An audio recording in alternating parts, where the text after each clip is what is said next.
প্রিয় দর্শক আসসালামু আলাইকুম। আশা করছি সবাই অনেক ভালো আছেন, সুস্থ আছেন। আজকে আমি তৈরি করব একেবারে বেকারি স্টাইলের মতো পারফেক্ট রুটি। তুলার মতো নরম, মুখে দিলেই কিন্তু মিলিয়ে যাবে। কোনো প্রকার ওভেন ছাড়াই আজকে রুটিটা আপনার সাথে তৈরি করে শেয়ার করব। রেসিপি ভালো লাগলে অবশ্যই একটা লাইক দিতে ভুলবেন না। প্রথমেই রুটি তৈরি করার জন্য আমি এখানে 1 কাপ নিয়ে নিয়েছি ময়দা। অবশ্যই ময়দাটা দিবেন, এতে রুটিটা খেতে অনেক ভালো লাগবে। এরপর সামান্য একটু লবণ দিয়ে দিচ্ছি। এখন দিয়ে দিলাম 1 টেবিল চামচ পরিমাণ চিনি আর 1 টেবিল চামচ পরিমাণ গুঁড়া দুধ। গুঁড়া দুধটা দিলে এই রুটিটা খেতে কিন্তু অনেক ভালো লাগবে। এরপর 1 চা চামচ পরিমাণ দিয়ে দিলাম ইস্ট। এখন দিয়ে দিচ্ছি একটি ডিম। ইস্টটা 1 চা চামচই দিবেন, এর চেয়ে বেশি দিলে কিন্তু খেতে ভালো লাগবে না, গন্ধ আসবে। এখন সমস্ত উপকরণ একসাথে হাত দিয়ে ভালোভাবে মিশিয়ে সফট করে একটা ডো তৈরি করে নিতে হবে। এই সময় পানিটা একটু হালকা গরম দিলে কিন্তু ইস্টটা খুব তাড়াতাড়ি অ্যাক্টিভ হয়ে যাবে। তো অল্প করে পানি দিয়ে এরপর ডোটা মেখে নিতে হবে। যেহেতু এখানে ডিম দিয়েছি তাই খুব বেশি পানি একেবারে দিতে যাবেন না, অল্প করে দিয়ে এরপর মেখে নিতে হবে। তো আমি আরও একটু সামান্য পানি দিয়ে দিচ্ছি, দিয়ে এরপর ডোটাকে ভালোভাবে মেখে নিব। আমি এখানে 1 টেবিল চামচ চিনি ব্যবহার করছি। আপনারা চাইলে চিনির পরিমাণটা বাড়িয়ে অথবা কমিয়েও দিতে পারেন, তবে চিনিটা একটু বেশি দিলে খেতে কিন্তু ভালো লাগবে। এরপর ডোটাকে ভালোভাবে মেখে নিয়ে এখন এখানে আমি একটু তেল দিয়ে দিচ্ছি। এখানে 1 টেবিল চামচ পরিমাণ তেল হবে, দিয়ে দিলাম। তেলটাকে দিয়ে আবারও সব কিছু ভালোভাবে একসাথে মথে নিতে হবে। তো এই ডোটাকে আমি 7 থেকে 8 মিনিটের মতো মথে নিয়েছি।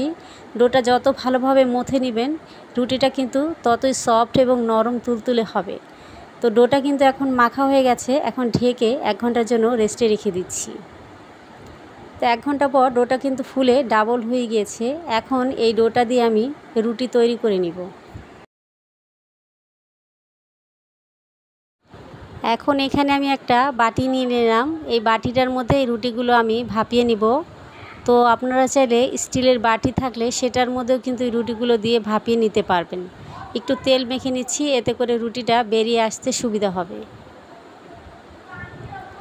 ডোগুলো আমি এই বাটিটার মধ্যে দিয়ে দিলাম।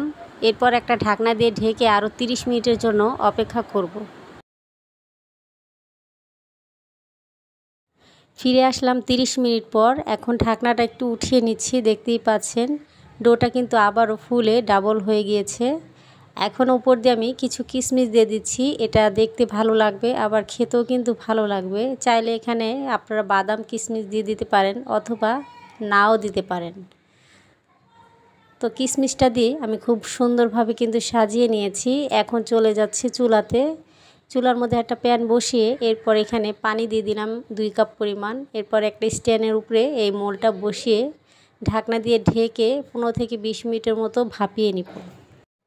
ঢাকনাটা উঠে একটু চেক করে নিচ্ছি, কাঠিটা কিন্তু পুরোপুরিভাবে পরিষ্কার বেরিয়ে এসেছে।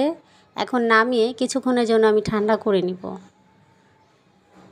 তো রুটিটা এই পর্যায়ে আমি ঠান্ডা করে নিয়েছি। এখন আপনাদের সামনে আমি একটু পরিবেশন করছি। এর জন্য একটা প্লেট নিলাম। প্লেটের মধ্যে রুটিটা আমি নিয়ে নিচ্ছি।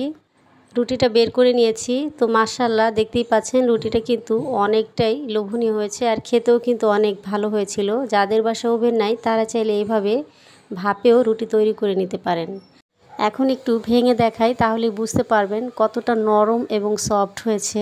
রেসিপি কেমন লেগেছে অবশ্যই জানাবেন। ভালো লেগে থাকলে লাইক কমেন্ট শেয়ার করবেন আর চ্যানেলটিকে সাবস্ক্রাইব করে নিয়মিত সঙ্গেই থাকবেন। আজকে এখানে বিদায় নিব। সবাই অনেক বেশি ভালো থাকবেন, সুস্থ থাকবেন। আল্লাহ হাফেজ।